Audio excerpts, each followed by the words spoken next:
They slept all that day, only to set out again as soon as it was dark, traveling only at night so's not to be seen. And so it was, night after night, Adam watched the North Star and followed it next to safe farm or a house on what everybody called the Underground Railroad.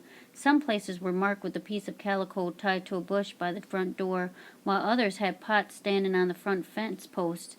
If the post was standing right side up, it was safe to come to the barn. If the pot was turned over, it wasn't. It seemed to Sadie that she and her family had been on the run for days and days. They all had blisters sloughing off their heels and caps and toe tops. Sadie's nightmares seemed to be getting worse and worse, but they had to press on, bound for Canada, where they would be safe. One night they heard dogs off in the distance again. They all packed up and ran till they could taste blood in the back of their throats. Near daybreak they sloshed through a creek after their daddy. "The dogs can't take up our scent through the water," he said breathlessly as he ran behind all of them. "If them dogs get our scent, then we's done for," Cyrus muttered under his breath. There were many nights like this, but the Crosswhites kept tracking through cornfields, climbing up bluffs, rolling through muck and mud, always in the cover of night. Pretty soon one barn looked like the next. John took to carrying Sadie pretty regular, but ever northward they walked, holding for Canada. Then one morning Sadie was shaken awake by an old dark woman. Sadie sat up. She was sleeping in a real bed with cool, fresh-smelling linens on a soft mattress. She didn't even remember getting into this bed. "Baby dear," the woman purred, "look at this precious child." She touched Sadie's cheeks. "We gonna rub lard on your ashy skin and take a crokinole iron to your hair. We'll fix you up like a shiny new penny." "Where's my mama?" Sadie asked, pulling her sheets up to her chin. "Oh, she right here. Your family is here. They downstairs at the table eating a fine breakfast." The old woman beckoned Sadie to follow her downstairs. When Sadie got to the kitchen, everyone was at the table. It was groaning with good food. They was hot cakes, molasses, eggs, bacons, grits, and fresh milk. It was the first time the Crosswhites had sat at a table in so long. Sadie eased into a chair. Then she looked out the window. "Mama, it's daytime!" She jumped out of her chair, dove under the table, and rocked her arms around her knees. "The patty rollers will get us! The patty rollers will get us!" she chanted. Her mama pulled Sadie up and into her lap. The old lady rubbed Sadie's back. "Child, you in Michigan, a free state. They ain't no patty rollers here. You in Marshall. This town is part of the underground. We help runaways here. That's what we do. You can call me Aunt Della. Everybody does," she sang out as she eased Sadie back into her chair. "And this here is Miss Nancy Reed, my neighbor." Miss Nancy turned from the stove and spooned up eggs and grits for Sadie. "Are you really safe here?" Sadie asked between bites. "Safe as newborn lambs," Miss Reed exclaimed as she poured coffee for Adam and Sarah. "Why, I heard of Marshall, Michigan," Adam said. "It seems he heard from an old friend, Moses Patterson. They met on one of Adam's trips to sell tobacco for Master Giltner. Moses used to live in Marshall. Adam was sure of it. Why, Moses told Adam that near 2,000 people lived in this town and that 60 of them were Negroes. Moses said all the colored folk in town knew each other, and when a stranger came through, they was watched to see if and they was spies for the South looking for runaways. Even most white folks here in Marshall don't cotton to keeping slaves. They dead set against it," Nancy Reed went on to say. "Now that don't mean that they can trust all white folks here," Aunt Della warned. "But we'll show you the ones that you can." "Oh, Daddy, Mama, can we stay here for a while? I'm so tired of running," Sadie pleaded. "Canada is the only place we'll be safe. It's still against the law of the land to help runaway slaves," Adam whispered. "Please, Daddy, I don't think I can walk another step," Cyrus pleaded. "Not another step," Ben and John chimed in. Just as Adam and Sarah were pondering, there was a knock at the door, and in strode the tallest man that Sadie had ever seen. He was wearing a stovepipe hat that made him look even taller, and was as skinny as a yard pole holding up a line of washing. "Well, I be switched!" Adam Crosswhite threw his arms around the man. "Moses Patterson himself. I don't believe my eyes." "And I don't believe mine, Adam Crosswhite." Mr. Patterson just kept shaking his head. "They told me a new family was here, but I can't believe what I'm seeing." "Sarah, this here is the very man I been talking about," Adam beamed. "Around here, Adam, I'm called Auction Bell," Mrs. Patterson announced, patting his hat. Yes, sir, I go through town and ring this here bell to announce when dey's an auction or for one dues. What's a one due? John asked. Do you want to do this or do you want to do that? I tell folks about jobs that need doing, he laughed. There, see, you already got a friend here. I think you folks should stay for a while till you get your bearings, Aunt Della coaxed. Adam, they's other nigger folks here that are runaways. They've been here for a year or two. No harm come to them, Auction Bell added. They's white folks here we trust that give us work. The children can even go to school and get some book learning, Nancy Reed said with a wink. Oh, please, Daddy, the children pleaded. But if you do stay here, you can't never tell white folks that you are runaways, Nancy Reed warned. Not even a hint. As far as folks will know, you are my cousins from Illinois. You are here to help me out. That's what you say. Aunt Della wagged her finger in each of their faces. Finally, Adam and Sarah agreed to stay, but only for a little while, you hear, just to rest up. At first sign of trouble, we is headin' out for Canada, Adam warned. Sadie watched Auction Bell climb up on a small Indian pony. His legs was so long and the pony so short the bottom of his feet almost touched the ground. Sadie laughed out loud. It was the first time she had laughed since she left the plantation. Mr. Patterson took to ringing that bell and trotted on down the street. The Crosswhites stayed right there with Aunt Della. Sarah helped her take in wash and clean houses. Adam went to work at Charles Gorham's mercantile store. He was a trusted friend of Aunt Della, part of the underground, and he helped runaway slaves regular. John got a job at Ketchum's mill. Mr. Ingersoll, a young lawyer, got a job for him. Ben, Cyrus, and Sadie, for the first time in their lives, were enrolled in school.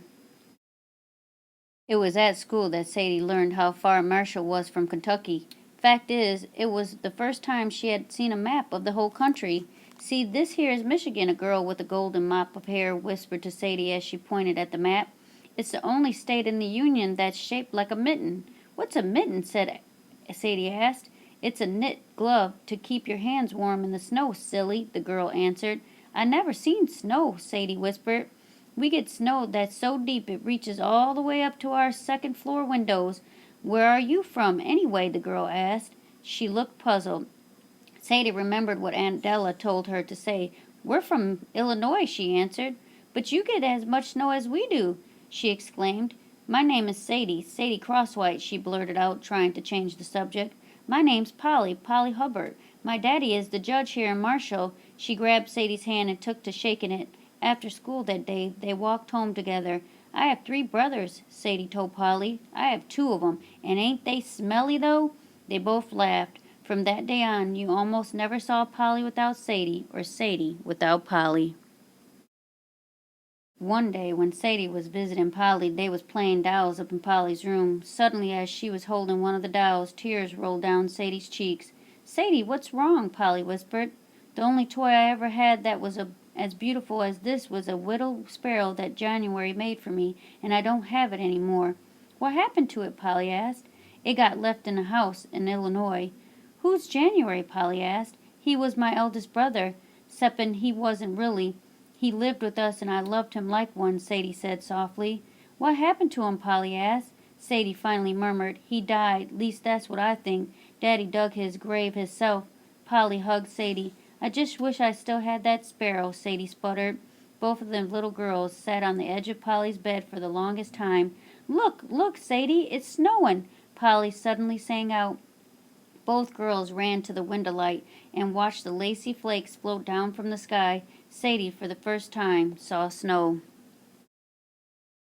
That winter, Sadie got to see for herself how deep snow got in Marshall. Polly taught Sadie and her brothers how to make snowmen and snow angels.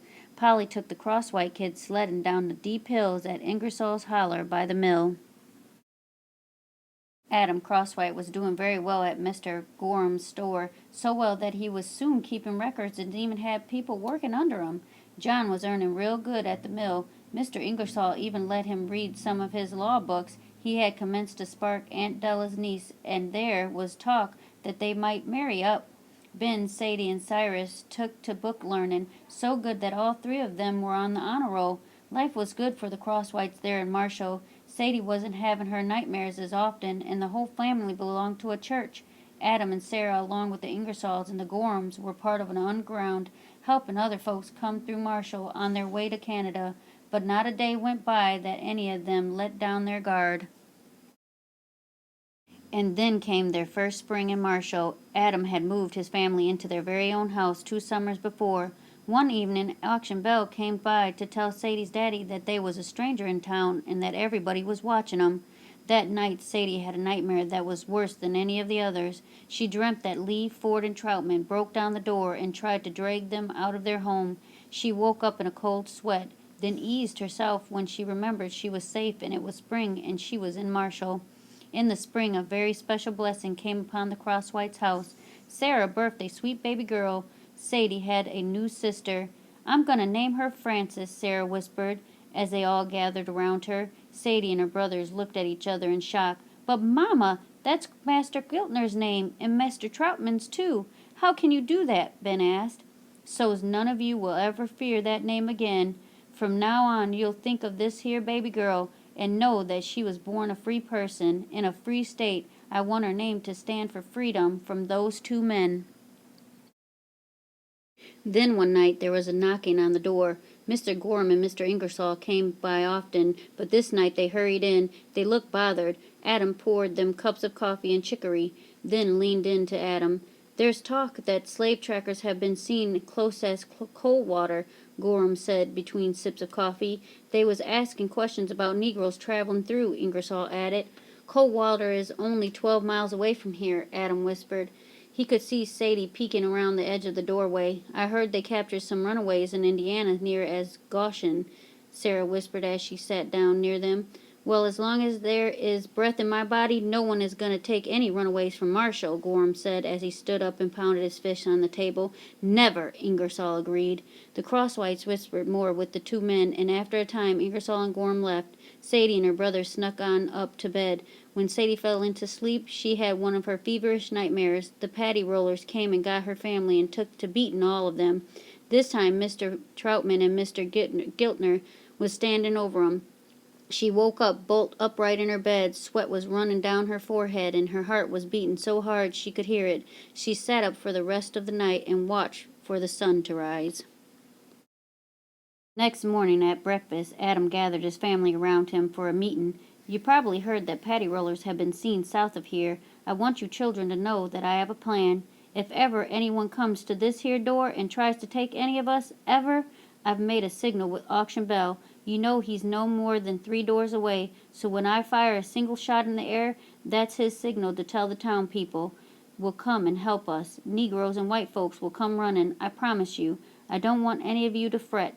But he looked at each of his children. "More than ever, you can't tell nobody that we is runaways. You can't never tell that to no one." Soon it was summer in Marshall. There had been no more reports of strangers from the South for some time. The county fair was set up near the stockyards, south town. Sadie put on her best shift to go to the fair with Polly. Aunt Della and Miss Nancy made them a picnic basket so's they could sit under the shade of the oaks and eat whenever they felt like. Sadie and Polly loved the excitement of the fair. Both girls ran from exhibit to exhibit, but Sadie suddenly stopped when they was in front of the hog auction. Auction Bell waved and smiled, but Sadie seemed startled and strangely sad. When the girls were sitting in the shade of the oak trees, Polly finally spoke. "Sadie, something's wrong. You seemed so happy. Now you're not. What's wrong?" "Polly, what would you say if I told you that they is such a place here on earth where they auction off people just like them hogs?" Sadie whispered, watching a man with a stick poke the pigs into a pen. "What do you mean, Sadie?" Polly asked. "They's a place where people stand on an auction blocks chained together. White folks bid on them, too." Sadie's voice trailed off. Polly just listened. "White folks come up and open their mouths and check their hair. They pull babies out of their mama's arms. I seen it. It don't matter that them mamas fussed and carried on. They babies is taken and sold off." "Sold off?" Polly asked. "There's a place where Negroes is owned by other people," Sadie said as tears rolled down her cheeks. "I come from such a place, Polly. I'm not from Illinois. I come from Kentucky. My mama and brothers did too. We is owned by Master Giltner. We is slaves. We is runaways," Sadie sputtered as she covered her face and sobbed. "That ain't no bother to me, Sadie. You'll always be my best friend in the whole world," Polly whispered. Then the girls hugged. Polly, you can't never tell what I just told you, or the patty rollers the slave catchers will find us. Polly rested her fingers over Sadie's lips. I promise.